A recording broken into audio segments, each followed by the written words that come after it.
Okay, today, this is a very special episode of GKB because we have a wonderful guest with us today. Actually, a dream guest. Ever since I started this show, I have wanted somebody from this line of work on the show, and today is that day. Joining us right now is a mortician of 4 years, and she has more years in the industry doing other stuff in cemeteries. Joining us right now is Lindsey Tracey. Hello. Thank you for your time. As you said, your funeral home is super busy, so thank you for your time. Thanks for coming on. Sure. We actually met through TikTok, which is funny. Shout out to TikTok. So the first thing, let's get this out the way, just in case there's things that we don't know, just so everybody knows. What are the exact duties of a mortician? Okay. So mortician has different jobs. So in my state, you can be a funeral director and embalmer, or just an embalmer. So I do both. I'm a funeral director and an embalmer. Funeral director side basically is just meeting with families. You're either pre-planning the funerals, you're planning the funerals, you're helping families with paperwork such as getting information for the death certificates, picking out caskets, picking out a vault, which you need to be buried in, and some cemeteries do require it, some don't. Just doing the baseline work, picking out music, selecting photos for the obituary, helping write the obituary. Just a couple of those things is what a funeral director does. Mortician side, the embalmer side, is a completely different side. You basically are creating art in that preparation room. You are bringing that decedent back to life in a casket, and I have seen all walks of life walk in there. I mean, between all causes of death, from elderly to unfortunately children, teenagers. The manner of death is always different. It could be natural, it could be a suicide, it could be a decomposing body of 2, 3 weeks. I mean, you're walking into the unknown, unfortunately. Wow. Yeah. That is a lot. Where do we even begin? So you're doing Where like do we double begin? you're doing like double duty essentially. Yes. So my first question really is, how many dead bodies do you see a day, or do you work on a day on average? On average, there was a time, one day I was embalming three. I embalmed three, and it's a long process. So it takes anywhere from an hour and a half to 2 hours, depending on how you work. I take my time to make sure that everybody looks spectacular for their send off. So it takes me about an hour, 45 minutes, about 2 hours per body to work on. That includes restorative work. Sometimes, like I said, the manner of death is different depending on how they passed away. So you get car accidents, and sometimes they have, facial lacerations and things like that you need to fix. So that takes a little while. But yeah, on average, probably embalm between 2 to 3 bodies a day. The most I've done was three in a day.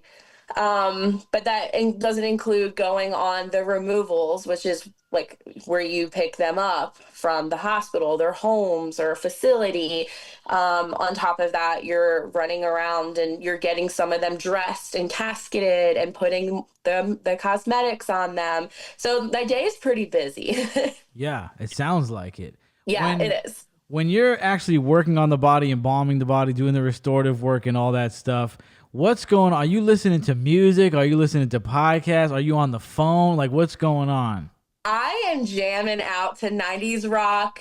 I jam out to rap. I jam out to like the craziest metal. I've listened to Korn. I've listened to like Metallica. And then I've graduated to like Cardi B, and it's just a smorgasbord of things I listen to. I feel like that's right on the money of what somebody would think. I thought you were gonna surprise us, like, oh, I listen to classical or I listen to like jazz, but I feel like that's right on the money for what somebody would expect It's funny when because you the older morticians that I work with, they're like listening to like 80s music, and me, I listen to everything. So right, that's what's on my playlist, literally everything. right. Well, since you talked about coworkers real quick, because I didn't write this question down, but I had this on my mind. Have Sure. you ever witnessed a coworker? You don't got to say who, obviously, but have you ever witnessed a coworker like really mess something up? And has there been like a catastrophe in the embalming room? Um, I unfortunately did. Yes, I have witnessed a coworker in the past, that not that I work with now, absolutely mess something up, and it was a pretty major mistake, which is a lot of the things in that prep room and the embalming room are very fixable.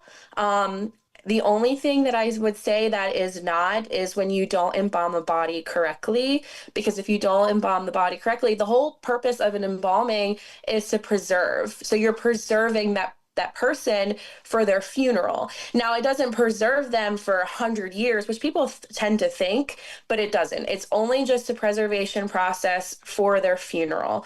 But sometimes we get bodies that we need to ship out to Mexico or to different states. I've had some go to El Salvador, some go to Mexico, or I have one now actually that's coming to New York.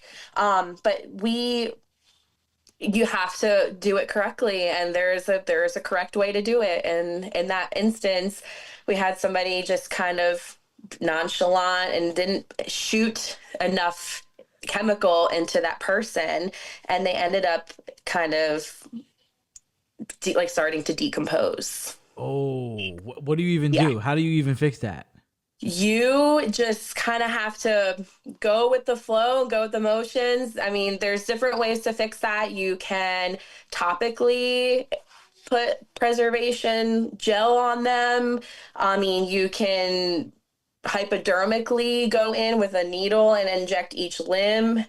But you really, I mean, it's just knowing how to embalm at that point. And you need to know what because there's different chemicals to choose, and each chemical does its own specific thing. And if you don't choose the right chemical, then also an issue. Yeah, are So they fired immediately on the spot after? This sounds like it's a I think fireable they quit offense. not that long after that. Oh, they had a conscience. They were like, I can't even do this. Yeah. Like, Yeah, that was a bad time. That was a very bad time.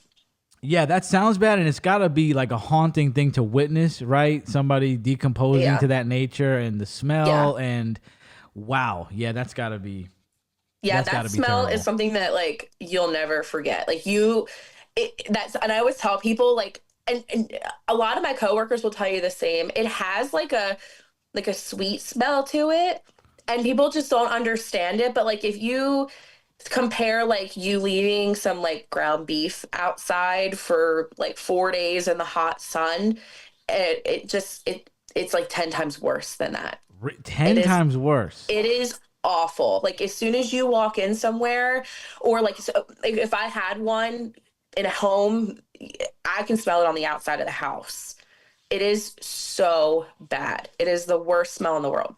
You think can we replicate it? Do you think there's a way we can replicate it besides I killing don't think somebody? so, other than like just like a dead fish in your trash can for like a week and a Oh, trust half. me, we've actually done something like that on the show. Trust me, I think that could be arranged. Oh my gosh. Yeah, I've like if eaten the you smelliest fish in the world, and that sounds like it might come close.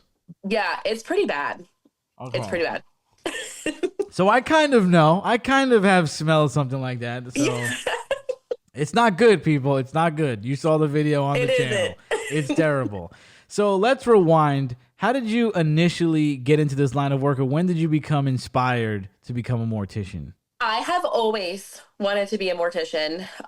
Ever since I was a little girl, I told my mom, I really want to help people. I really want to help people. And I wasn't into nursing like that. I've always been interested, and I hate to say it, I've always just been interested in the death industry. I always just wanted to know what happened behind closed doors. And my mom and I used to watch like Dr. G Medical Examiner, like on TV. We used to just, I don't know, we always watch like 48 Hours and murder mystery shows. And I always just was inspired by that. And one day I was on Indeed and there was an opening for a funeral home. So I applied and it was just a funeral assistant position. I was honest. I said, I've never done this line of work, but I've always wanted to.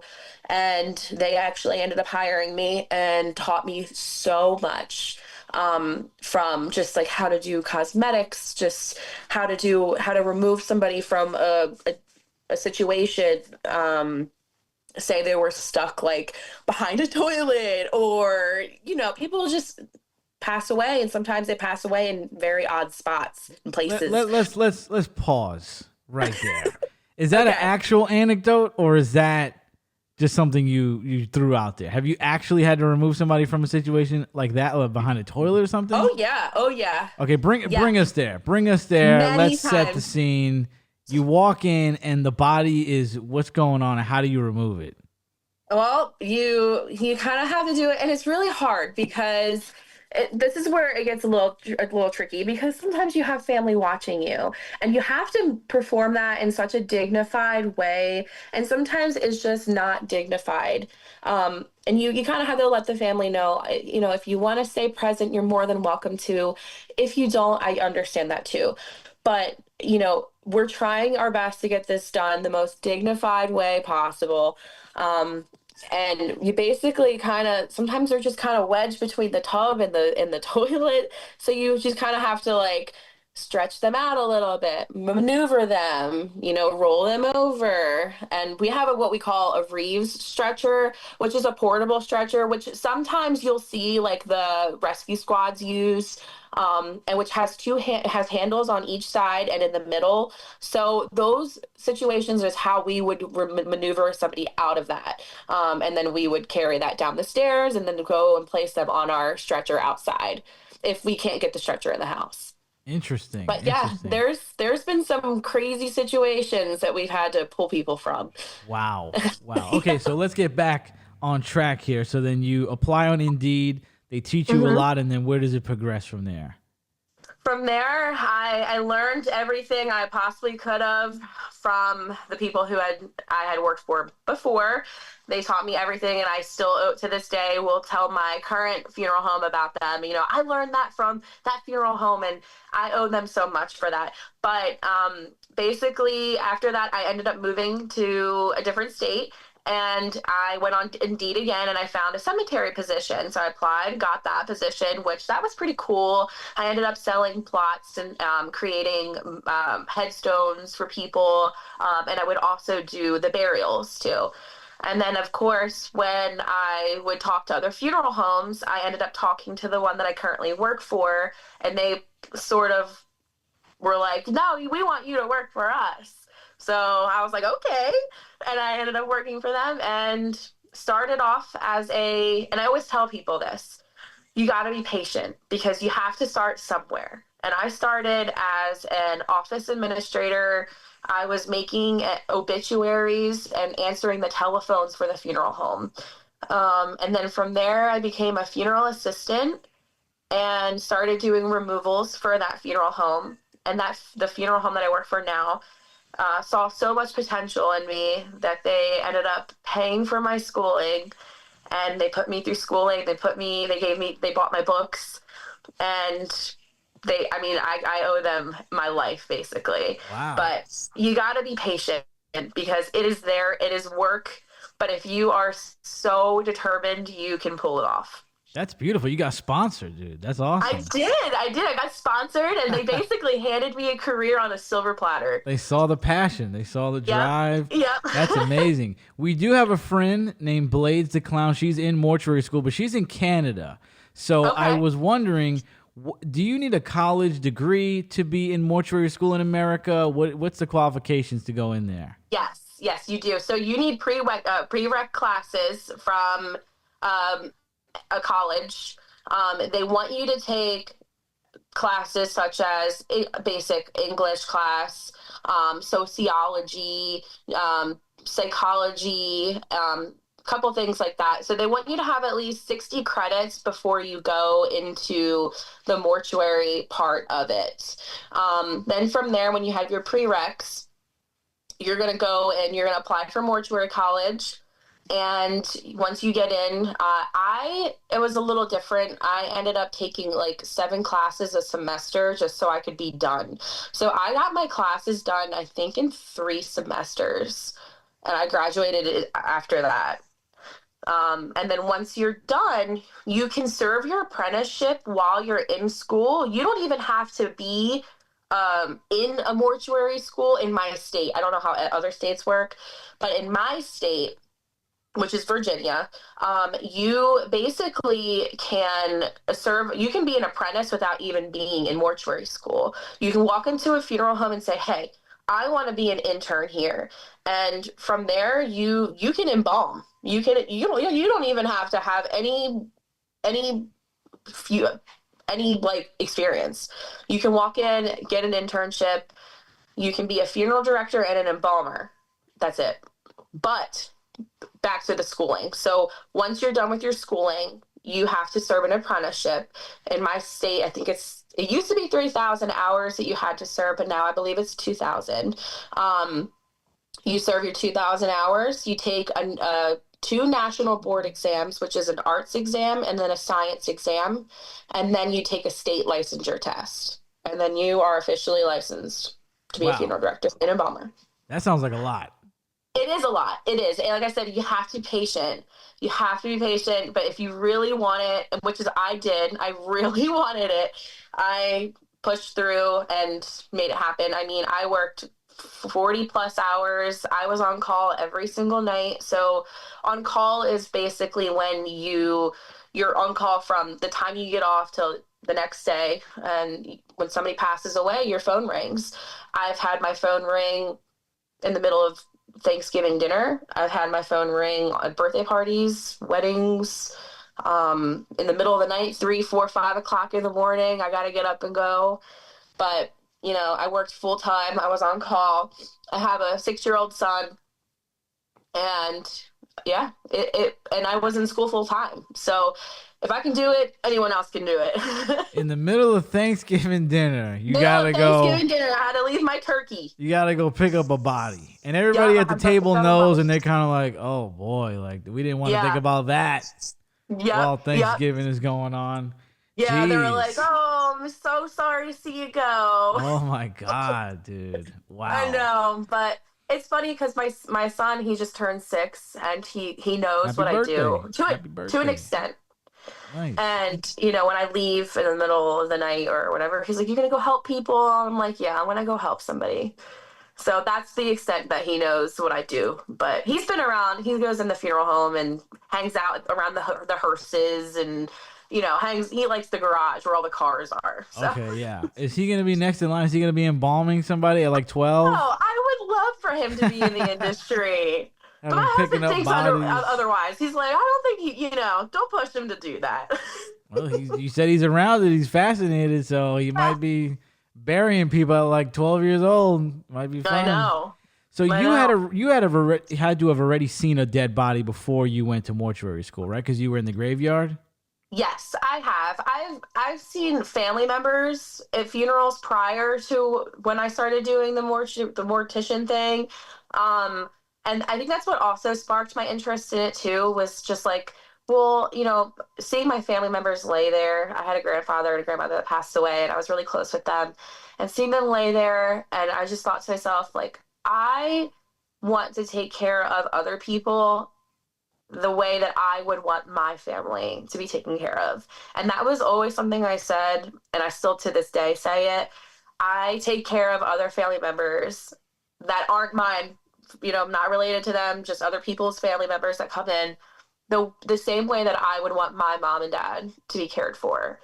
And I do. I talk to them. It's kind of weird, but I do. I talk to them. I've rocked babies. I've held babies and swaddled them. It's just a part of being a human, you know? That's wow. Yeah, That is a lot. it is. That's crazy.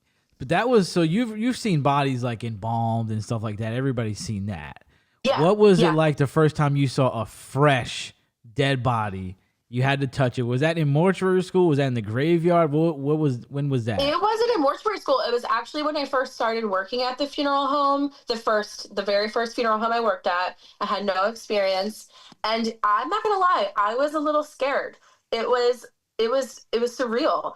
I would be in the preparation room, and they would just be lying there, obviously embalmed, and I'd be working and cleaning up or like scrubbing a table or something, and I just would kind of get weirded out that they were like right behind me, or like I would always be afraid that because I always heard that bodies, oh, they sit up, and they don't do that.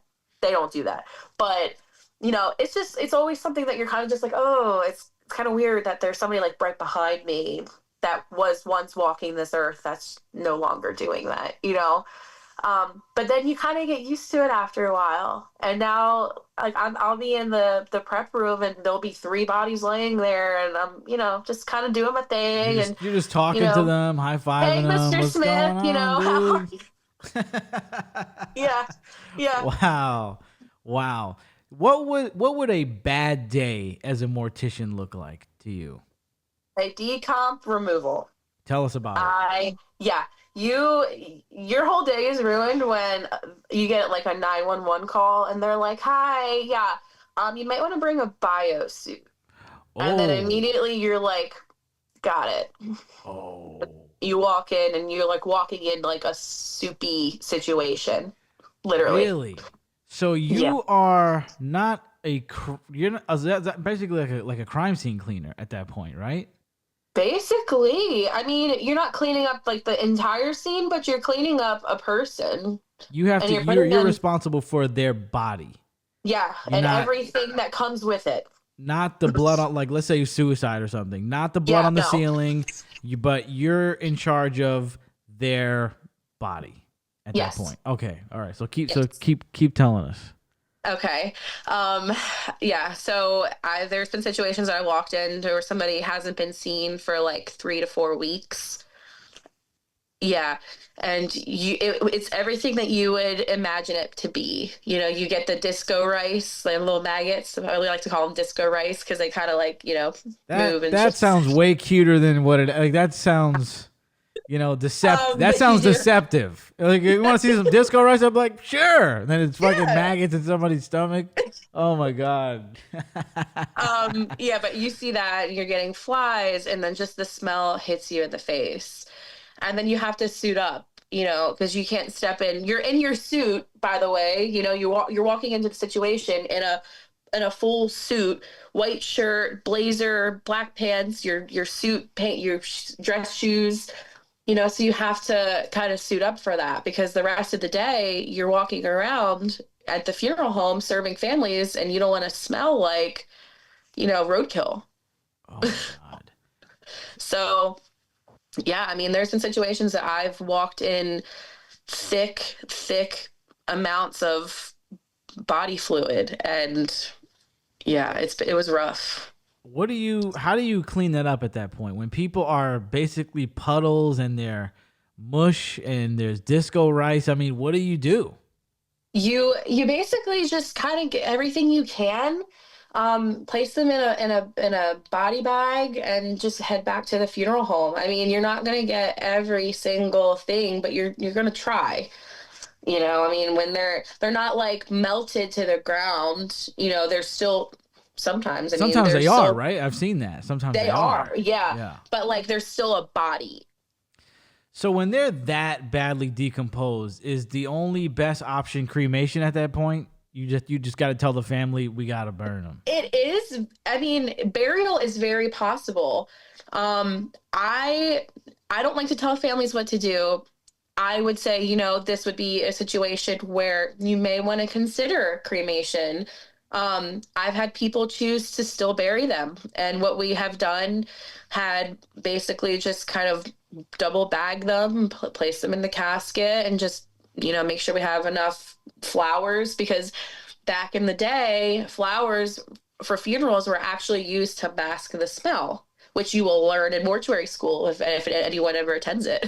But yeah, just have enough flowers and enough odor deodorant, I don't, it's just, it's a whole process. But yes, I would recommend to cremate, if a family was open to that. But I've had situations where people were like, no, mom did not want to be cremated. She wanted to be buried, and we're going to honor those wishes.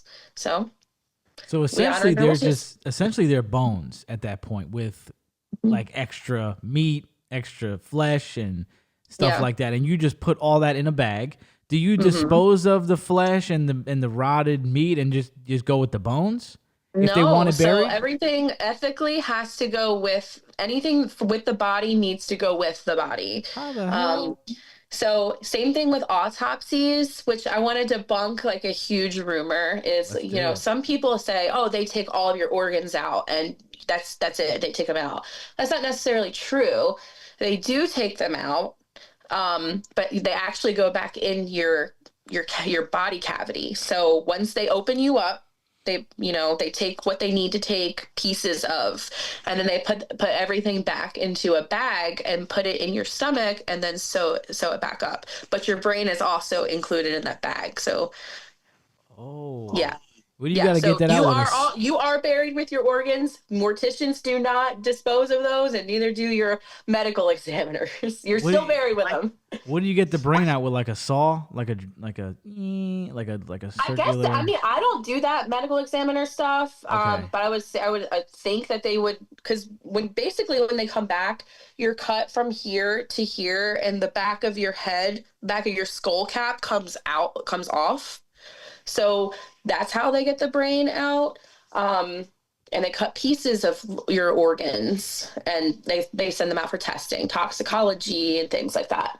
Okay. So we got the understanding. Decomp, that's no good. We don't like that. No That's a good. bad day. Now, has there ever been a day where it's like you got two decomps in a day and it's just like hell day? I have had a decomp during the day while I was at work, and then I've gone on like a 3 a.m. removal with one. So yes, I've had two in a day Oh. before. What do? You go on vacation for a week after that? I mean, what do you even do? You would think that I would have, but I ended up just going to work the next day, and Oh then my everyone God. at work was like, "So how'd it go? Tell me all about it." After a decomp, I mean, can you eat? Yeah, I hate to say that, but yeah, I can. Okay. All right. But your Listen, girl can always eat, so I mean, you've been doing it for so long now. 4 years is a long time to be doing something like that, day in and day out. You get a lot of reps, and so it makes sense that at this point, you're numb to it. Has there ever yeah, been a situation where this is too much for you? Something about yes. it?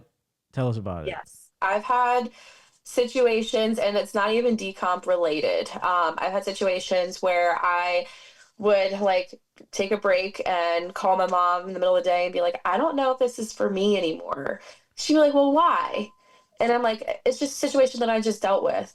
I mean, the one I'll never forget, I had a little child burn up in a house fire, Oh my God. and I wasn't fully prepared when I opened up the body bag what I was going to see. And it was absolutely scarring. And like I said, it hit home to me because I have a child, and the child at the time was the same age as my son at the time. And I called my mom, and I was like, I lost it. I was bawling. I was like, I don't know if this is for me personally. I don't know if I can do this anymore. And she's like, but you got to remember why you got into it. Why, people trust you to take care of their child, and you gotta stay strong for them. And I did. I listened to what my mom had to say about that, and I kept pushing through. And I've had similar situations like that with children.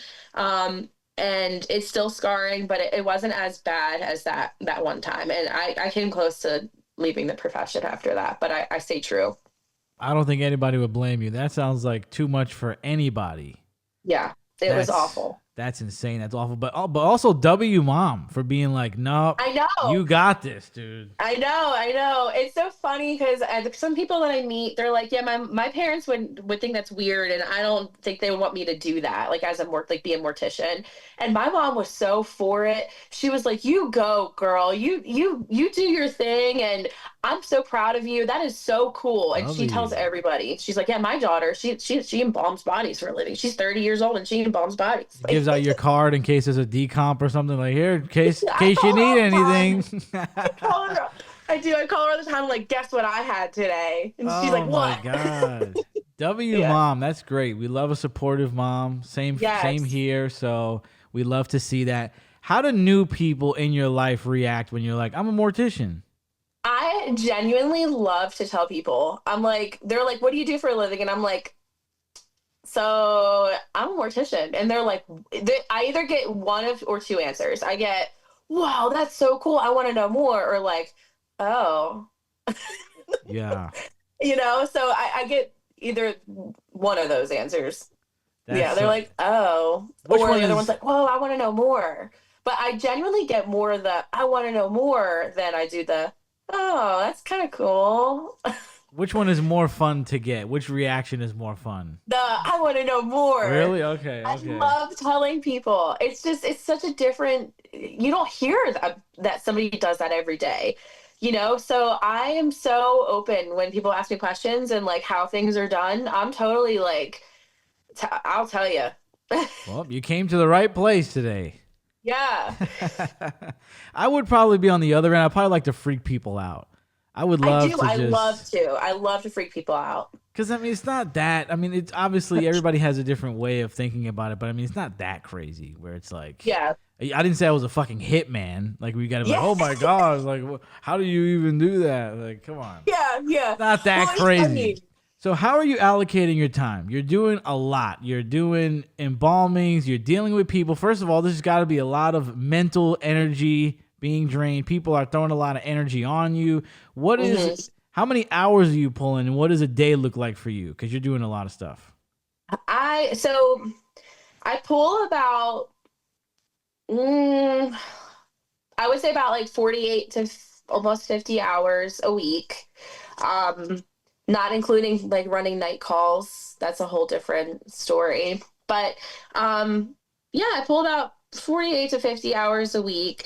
I don't know how I allocate my time, to be honest with you. People ask me all the time, and I just don't have an answer. I don't know how I do it. I really don't. And a lot of people say that to me too. They're like, I don't know how you manage. And I genuinely don't know how I do either. I kind of just got into a routine, and that routine worked for me. So I just kind of like get up, get dressed, go to work, do my work at the funeral home, come home, and I'm on call. So I kind of just like keep my phone by my side and wait for it to ring. And like I said, I work at a very busy funeral home. So some nights, there was a night that it rang 6 times and I did not sleep and I had to work the next day. Wow. So I worked all Six day. times. My phone rang 6 times from the time I started at 5 o'clock to the time I stopped being on call at 8:30 in the morning, and I was at work the next day at 8:30 in the morning, The next dragging day. ass. But Oh, the same day, like 8:30, or you had 24 hours to chill. no, Oh, I was like, you had to go that day. I had to go that day. Yeah, I was scheduled to Whoa. work. When you're getting called in, I mean, we talking OT on this because you're off the clock. I mean, what's going on with So the my funeral pay? home does it different, and I know a lot of other funeral homes do it differently than mine does, but they offer us like a lump sum. So they'll be like, okay, each call you go on, you get $100 per call. All right. Some funeral homes I've heard do 50, 75. I'm very blessed with the funeral home that I work for, and they're like $100 per call. So anytime you get a call, 6 p.m. I get a call, it's $100. So at that point, a call. Correct me if I'm wrong. A Mm-hmm. call is just picking the body up, bringing it to the home, the morgue, whatever, and then worrying about it later. Or are you working on it right there?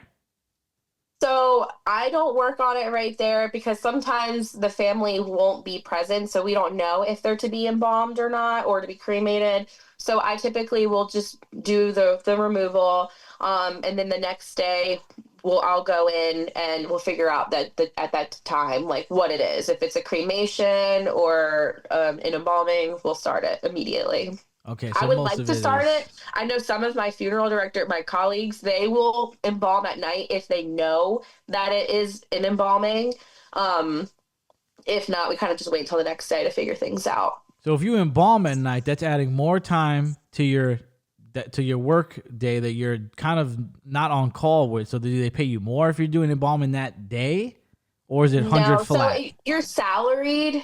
Where I'm working, I'm salaried. So you kind of got to take one for the team. And if you Okay. want to embalm that night, you can. If not, you can wait till the next day. It's probably best if you embalm at night because you don't know what you're walking into the next day. And if you get really busy, then like that's already done. Yeah, you don't want this dude sitting around. Right, right. Right, that makes sense. So are you dealing with more of the living or the dead throughout the day? Hmm. That's hard because it's kind of both for me. I would say probably the living more than the dead So during the the day. family and that stuff. Yeah, because, and a lot of people when they say, "Oh, I want to work with just dead people. I don't want to talk. I don't want to work with the living." Yeah. You're working with the living more than you're working with the dead people. So, Boo, boo. yeah, yeah. I which know. which one do you prefer? I love I don't know. I love it. I love it both. I absolutely love to embalm. That is my favorite thing to do. Um, but I love connecting with people. I love to be, and this might sound like really morbid, but I love to be that shoulder for people to cry on. I handle it so well.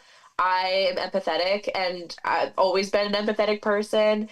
Um, and I genuinely love to help people and guide them through such a hard process because when somebody passes away, you're like, what do I do? I don't know what to do. And that's my job. My job is to help people and guide them through this process and basically take over all the paperwork and everything that they have on their plate so they can just grieve. Yeah, because people definitely need that. There's Yeah, so much that goes on. When I got so older much. is when I figured out like, damn, there's a lot you got to do after somebody die. People don't just die. I'm kind Yeah, of like, can nobody die around me because I don't want to deal with the bank and right. this and that. I'm like, I don't want to deal with any of that. You're dealing with the DMV. You're dealing with like your freaking cell phone company, Verizon. They require a death certificate for you to shut the service off. What? Yeah, so these are things that I like to help the family take care of. Insurance paperwork, they have life insurance or, just anything. I mean, anything. And anything I can do for anybody to so they can just grieve, I feel great about. I will totally do it. Beautiful. Well, it's wonderful that you love the job because that's the best thing. One of the best things in life is to love what you do because you're doing it the most out of the day. It takes up most of your Right. time, especially somebody like you. But is there one aspect of the job besides decomp that you're like, not my favorite? Yes. So there's like one thing that grosses me out, and nothing grosses me out because, the profession I'm in. The one thing that absolutely makes me sick are boogers. I can't stand boogers and I can't stand like leftover food in the mouth. I will absolutely clean it up and take it all out, but I will gag. Boogers? Yes, I Out can do of anything. I out can of do anything else. disco fry, you got disco fries in the guy's Nope. face, and you got all this stuff going on. But you're like, you know what? I could go without the boogers. Yeah, the stringy boogies that come out make me sick. I can do blood, I can do pee, I can do like vomit, I can do all of that. But when it comes to boogers, I will absolutely I'm about to gag thinking about it. Is there vomit? Is there what is it vomit like in the case of an OD or what? Where does the vomit usually come from? So there's this thing called purge. After you die, sometimes there's stomach purge, there's lung purge, there's actually brain purge. And it's all God. different types. Like there's a frothy white purge that comes out of the mouth. It's kind of like foam. There's like a coffee ground brownish liquid that comes out. There's like a yellow liquid, which is like bile that comes out. I mean, Coming out of the that's kind ears or the mouth or the mouth, and sometimes the And this nose. is from different parts of your body purging. Yes. How many parts of your body do that? The brain. Every orifice. You got lung purge. You got brain purge. You got kidney. You All got, that. yep, yep. When you die, Wow. you're excreting all of your body fluids. So some people defecate, some people pee. It's very normal, and it doesn't bother me at all. But the But booger is too far. the boogers are too far. Yeah, absolutely. Wow, that is absolutely fascinating. And if you're a fan of the show, you know that my brain has already purged. So when you pick me up, that will have already been done. My brain has purged long ago. I want to know, are you familiar with a man named David Sconce? No. That is an ex-mortician that they did a HBO Oh docuseries yes, about. yes, yes. The Mortician. Yes. What did you think of that Yes. docuseries? I thought it was absolutely crazy. Insane. It Insane. was insane. It made so many people turn their heads at morticians and they're like, oh, I don't know if I can trust you. And it kind of made the industry like spark a little bit. Because some people, it's hard to trust morticians as it is because you're trusting somebody you don't even know to care for your loved one. But then when you see things like that, it's kind of like it kind of takes you back and you're like, can I trust people? Because like, look how crazy these people can be. When the wife or the ex-wife said that he would come home with cups, and then she was like, "What's in the cup?" And then she saw him break out people's teeth from the cup and then crack the teeth to then get the gold out. I was like, yo, this dude is on another level. He's on This another dude level. is crazy. They got the Yeah. guys doing crack, putting 5, 10, 15, 20, and then they get the bigger oven and they start putting 200 people in the oven at the same time while Yeah. everybody's high. And I mean, just what a fascinating documentary. Probably one of the most fascinating documentaries I've ever seen, especially because usually when you have a documentary about somebody that's done something that's scandalous, they're usually dead or they don't want to be spoken to. And he was like, yeah, I did it. Fuck him. I was like, Yeah. whoa. I Like, know. he wasn't like, I mean, you know, maybe I Yeah. did 1 or 2 extra. He was like, nope, I did like 10. Who cares? Nobody give a fuck. Nobody cares about him. Fuck him. I was like, whoa. I And then know. the big It reveal was at the end, which I don't want to say in case nobody has seen it. It's a 3-parter. I watched it like twice because I was just like, so did I. wow. Yeah, I was afraid like I had to watch it twice because I was like, maybe I missed something else. Like I didn't It it was was just it, just so fast. I'm glad somebody else was as fascinated with it as me because I had talked to somebody about it and they were like, "Oh, that's like child's play." And I'm like, "What? Like that's in?" I mean, yeah, we no, know like that stuff somebody like that. actually did that. We know that stuff like that has happened, but that was the first time that I think it was like nationwide national news. It was in the 80s, so and it Yeah. was such a well-respected funeral home. Then you just the other stuff that you find out that I don't want to get into. It was. I'm glad somebody else liked it as much as me in a morbid Yeah, I sense loved of it. it was. I fell asleep to it like twice. So I ask you also because I wanted to know if somebody else loved it as much as me. But what's going on after something like that happens? At the end of the documentary, you find out that all these regulations go on. So tell me about, are there audits and are there inspections when it comes to being a mortician? Yes, and that's a whole different thing. So like I'm also a crematory operator as well at my funeral home. We own a crematory too. And that is, I don't know how in this day and age anybody can ever do what that mortician did. We're documenting everything 4 times over. From the person from the time they go into that retort, which is the crematory. As soon as they go into that retort, we're documenting them on the wall. They have a little tag on the crematory. They're going in a booklet. They're going. I mean, their names are everywhere, and we document every time we move that body. So as soon as we take the bones out of that crematory, we're documenting that we took them out. As soon as we put them to the processor, which is it's like a blender for the cremains for the bones and things, because we blend them up. As soon as we put them by that cremator, we're documenting that. We're documenting them when they go back to the family. There's no way in hell that somebody is going to cremate 4 bodies at once without anybody knowing. I mean, we get audited. We had people come in and kind of like just check our books to make sure things are running smoothly. The board of funeral directors and embalmers in the state will periodically come in, not so often, but they do come in and they do check some stuff. Wow. And you Yeah. know who you could thank for that? David Sconce, because my Yup. man, because my man was wiling out, organ Yeah. harvesting. You got to account for the organs, obviously, right? You got. Yeah. Is there a way that you have to prove to them that that person's organs are in their body and you didn't No. harvest them? Mm-mm. Oh, really? Mm-hmm. I'm Yeah. surprised because that was big. That was a big part of it. Was they were selling Yeah, people's no. We don't organs. ever have to like document that. Now, if we're embalming, that's the only documentation that we have. And the organs after, it's called viscera. And we just make sure that we treat that, which basically once the viscera, which is your brain and all your organs, are taken out and placed in a bag, we put cavity fluid, embalming fluid in that bag and treat it. That's how we embalm the organs out of an autopsy. Um, and we mark that on an embalmer's report that we did that. If you're not autopsied, your organs don't come out, they stay in your body how they are. And we take a long, which I think I saw this on your last, on that podcast that you had. You take a long, it's like a long sword looking thing. It's called a trocar.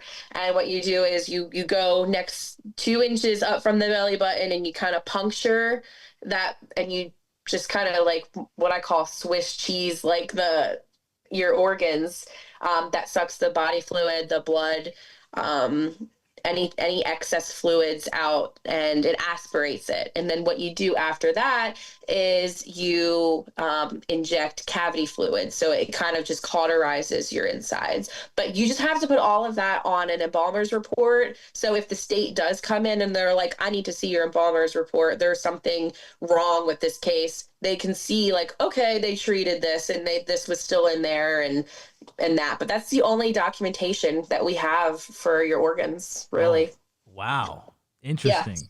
Interesting. Is there something you could tell us that may surprise us about being a mortician? Something about the job that we may not know that we may be surprised about? I mean, definitely the trocar thing surprises a lot of people and it deters them away from wanting to be embalmed. Um, when you're embalmed, there's different arteries that you can choose to basically embalm. Which is your carotid artery here by the jugular. You get two. You get your right and your left. Um, and then you raise the vein as well. So a lot of people think that the carotid is your vein too, and it's not. That's your artery. You also have to take the vein and cut it a little bit so your blood drains.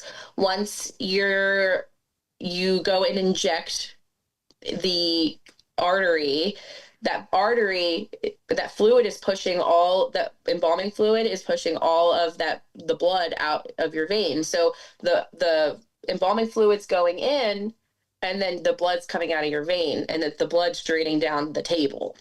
Okay. So it's kind of a confusing process, but that kind of like confuses people and they're like, oh, that's interesting.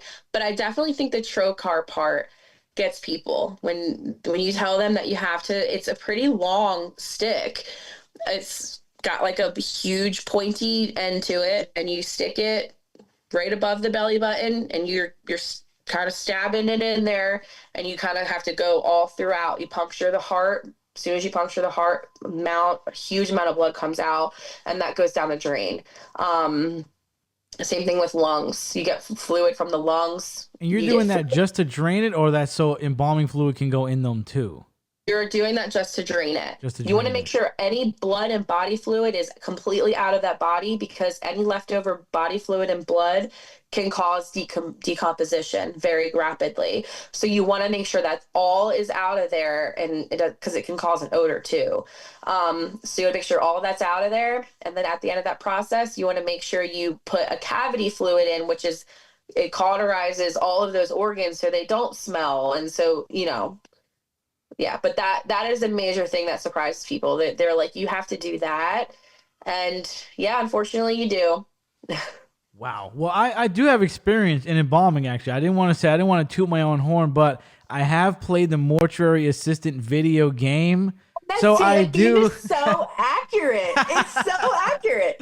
So, I do have a little experience. I know a couple things. I know my way around a body a little bit. I might be able to pass you something or stick something somewhere if I do a ride along or something like that. That would be sick. So you have experience in that and demons, Yeah, man. yeah. That's not my favorite part. I don't like that part. Yeah, that part is pretty Yeah, bad. that part scared me. That part scared me. As we wrap this up, I would like to know if you have any advice for people who are aspiring to be a mortician. I do. I would say go for it. It's absolutely rewarding to be in the industry. You not only just helping people, but the older people that you meet with that have been in the industry for 50 plus years. I work with some great people. I've learned so much from them. But yes, I would say go for it 100%. You're not going to regret it. It is so cool. The things you get to see are unfortunate, but they're also really cool too if you are into that kind of stuff. I mean, there's just different types of cases that you run into. But I would highly suggest you look into your colleges and go for it. And a good place to start would be like a community college. That's where I've attended mortuary school. Some community colleges have that program. There you can even do it online. And work at when you serve your apprenticeship at the funeral home, that counts as your embalming for your school. So I say go in guns a-blazing, and you're going to come out a wonderful funeral director. I promise. Beautiful. Can I add the mortuary assistant to like my time of embalming? Can I come you in? can. Yeah, you Is that totally can. You can add that to your resume. is that a credit already? Am I coming in with 2 credits? Yeah, you're a funeral assistant. You got this. That's right. And a demon hunter. Yeah, and a demon hunter. Do you have any dead things around your house? Like, do you have any skulls or anything like of a real like person or anything cool? Okay, so I have like a taxidermied squirrel. Okay. But my friend who also works at the funeral home, her name is Marley. She's my best friend. I absolutely love her. She's like the epitome of what you would call like somebody who works at a funeral home who's like kind of like tattooed and black hair. And her house, she's got like a child's casket in her house. She's got like funeral no parking signs like all over her house. She had like a real human skeleton of a woman, I think it was. I don't know where she got it from, like some oddities place, but she has like the coolest stuff around her house. Can you legally sell and attain that? You can. And I think it was, I don't have to ask her, but I think it was something that was used in a school that she ended up just buying. Okay. Wow. Yeah. Well, we need a house tour from her. I would love to see a house tour. I'll have to talk to her and I'll totally get back to you on that because Please you would love it. Do. We could use that for the Halloween special. That would be amazing. You would love her house. I would love to see that. It's so cool. I was talking on the show with a couple people, and we were talking about there were some people that got in trouble for like selling human bones and stuff like that. Blah blah blah. Whatever you want to think about that. But I was saying, like, is it crazy, right? Is it wild for me to be like, hey, I don't mind if let's say you're my friend, whatever, and you're like, yeah, I kind of want Thomas's skull on a bracelet. I wouldn't think that's crazy. Like, I would think that's kind of cool. I would be honored. I would be honored if somebody was like, I want your femur bone as a wristband. I don't think that's crazy. And if somebody was like, you know what, in the will, like, I'm going to leave you a piece of my bone, I would do something with that. I'd be like, yeah, we're going to put that somewhere. Like, that's sick. Like, is that crazy to think that?